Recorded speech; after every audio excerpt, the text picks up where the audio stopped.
A North Georgia family goes a year without seeing the man of their house. Police marked David Abbott missing on this day last year and have since had no luck finding him.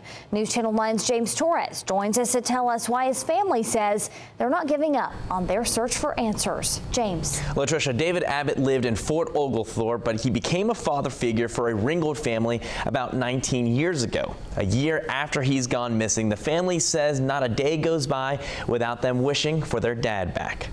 Inside any home, he was goofy. Daughters will describe their dads in a classic way. He listened to that like rock music, and he would like bang his head, like his hand on the steering wheel, and like move his head. It was just the funniest thing ever. Regina Snyder's boyfriend became a father figure to her son, grandson, and her twin daughters almost 20 years ago. I think Kelly was maybe one. Last year, another man entered their lives, Lieutenant Steve Blevins of the Fort O Police Department, for a different reason. Missing persons case on David Abbott has been missing 1 year today. This is David Abbott, a man with paranoid schizophrenia.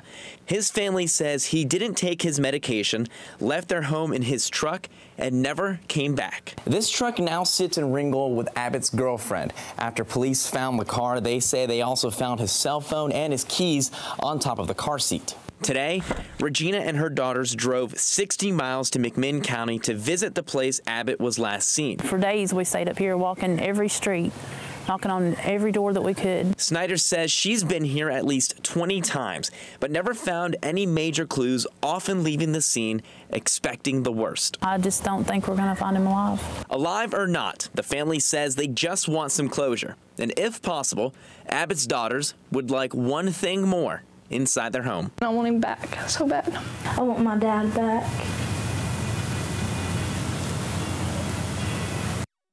Abbott mostly stayed with Snyder and her family, but he had his own apartment in Fort O, which is why that police department is investigating this case. Lieutenant Blevins tells me as more time goes on, the case gets a little harder and harder to crack. Latricia. James, thank you. If you have any information on where David Abbott might be, you're asked to contact Lieutenant Blevins.